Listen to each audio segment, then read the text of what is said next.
বল হাতে প্রথম ওভারেই কাটার মাস্টারের ব্রেক থ্রু, ডেথ ওভারেও উইকেট তুলে অধিনায়কের মুখে ফোটালেন হাসি। আইপিএলে উইকেট শিকারে সাকিবকে টপকে বাংলাদেশিদের মধ্যে মুস্তাফিজুর রহমানই এখন সেরা। কিংবদন্তি ধারাভাষ্যকার ইয়ান বিশপের কণ্ঠে মুস্তাফিজকে নিয়ে প্রশংসার বাণী। প্রীতি জিন্তার পাঞ্জাব কিংসের ব্যাটারদের সামনে দ্য ফিজের চোখ রাঙানি। নিজের বলে বেশ কঠিন ক্যাচ নিতে গিয়ে ব্যর্থ হলেন, ব্যথাও পেলেন বেশ, তবে তাতে থামেনি উইকেট তোলার রেশ।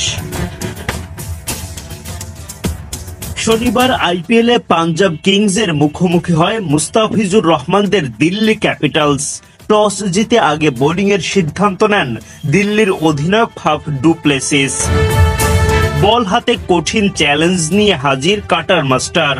ইনিংসের দ্বিতীয় ওভারেই মুস্তাফিজুর রহমানের হাতে বল তুলে দেন অধিনায়ক du Plessis. Ispahani bakery fresh, স্বাদের আবেশে একটু আয়েশ। আর তাতেই বাজিমাত, ডট দিয়ে শুরু। এরপর ওভারের পঞ্চম বলে গিয়েই দ্য ফিজের আসল জাদু। উইকেট কিপার স্টাবসের হাতে ক্যাচ দিয়ে টাইগার কাটার মাস্টারের কাছে উইকেট হারান পাঞ্জাব ওপেনার প্রিয়াংশ। মুস্তাফিজের মুখে ফোটে হাসি। নিজের প্রথম ওভারে 3টি ডট সহ মাত্র 5 রান খরচায় দলের প্রথম ব্রেক থ্রু এনে দেন তিনি। 2 নম্বর ওভারে বোলিংয়ে এসে প্রথম বলে বাউন্ডারি হজম। চতুর্থ বলে গিয়ে জশ ইংলিশ হাঁকান ছক্কা।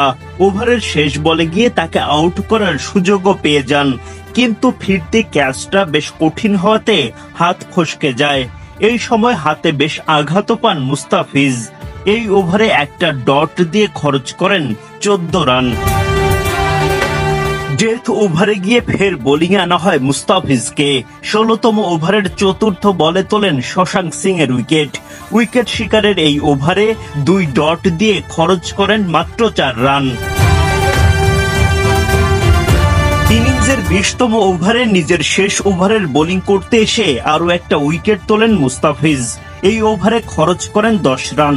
সব মিলে 4 ওভার বোলিং করে মাত্র 33 রান খরচায় 3 উইকেট শিকার করেন তিনি। দলের সেরা বোলার মুস্তাফিজুর রহমান।